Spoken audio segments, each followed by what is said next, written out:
ഇത് ദരിദ്രവാസി പോസ്റ്റ് കാർഡിൽ കത്തയച്ചിരിക്കുന്നു.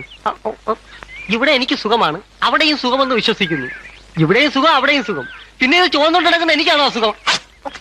നിങ്ങൾ ആലോചിച്ചിട്ടുണ്ടോ നമ്മളെ അഡ്രസ്സിന്റെ മേലെയുള്ള പിൻകോഡിന്റെ മീനിങ് എന്താണെന്നുള്ളത്, ഇതിന്റെ ആവശ്യകത എന്താണെന്നുള്ളത്? ഇതിന്റെ ബാക്കിലുള്ള സ്റ്റോറി വളരെയധികം തന്നെ ഇൻട്രസ്റ്റിംഗ് ആണ്. 1971 ഇന്ത്യയിൽ ഏകദേശം 54 crore പോപ്പുലേഷൻ ആയിരുന്നു ഉണ്ടായിരുന്നത്. ഈ ടൈമിൽ ഇന്ത്യയിൽ 1 ലക്ഷത്തിന്റെ മേലെ പോസ്റ്റ് ഓഫീസുകൾ ഉണ്ടായിരുന്നു. ഈ പോസ്റ്റ് ഓഫീസിലേക്ക് വരുന്ന പോസ്റ്റുകളൊക്കെ സോർട്ട് ചെയ്തിട്ട് സെൻഡ് ചെയ്യലെന്ന് പറഞ്ഞു കഴിഞ്ഞാൽ വളരെയധികം തന്നെ കൺഫ്യൂസിംഗ് ആയിട്ടുള്ള ഒരു ടാസ്ക് ആയിരുന്നു. ഇതിനു പുറമെ ഇന്ത്യയിൽ ഒരേ പേരിലുള്ള മൾട്ടിപ്പിൾ ആയിട്ടുള്ള പ്ലേസസുകൾ ഉണ്ടായതുകൊണ്ട് തന്നെ ചില ആൾക്കാർക്ക് ഇത് കൺഫ്യൂസിങ്ങും ആയിരുന്നു. ഈ പ്രോബ്ലം സോൾവ് ചെയ്യാൻ വേണ്ടിയിട്ട് ആ ടൈമിലുള്ള മിനിസ്ട്രി ഓഫ് കമ്മ്യൂണിക്കേഷനിലുള്ള സെക്രട്ടറി ശ്രീറാം വെലങ്കാറാണ് ഇതിൻ്റെ സൊല്യൂഷൻ കൊണ്ടുവന്നത്. 6 ഡിജിറ്റിൽ വരുന്ന പോസ്റ്റ് ഇൻഡെക്സ് നമ്പർ അഥവാ പിൻകോഡ് ആണ് ഇദ്ദേഹം ഇൻട്രൊഡ്യൂസ് ചെയ്തത്. പിൻകോഡിൽ വരുന്ന ഫസ്റ്റ് ഡിജിറ്റ് 1 മുതൽ 8 വരെയാണ്. ഇത് റീജിയനാണ് കാണിച്ചിരുന്നത്.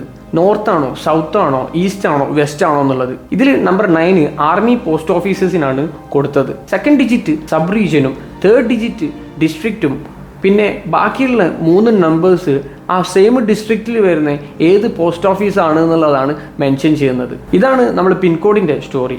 ഇതേപോലെ മറ്റേതെങ്കിലും സ്റ്റോറി നിങ്ങൾക്ക് അറിയണമെന്നുണ്ടെങ്കിൽ താഴെ കമൻറ്റ് ചെയ്യാം. Thank you.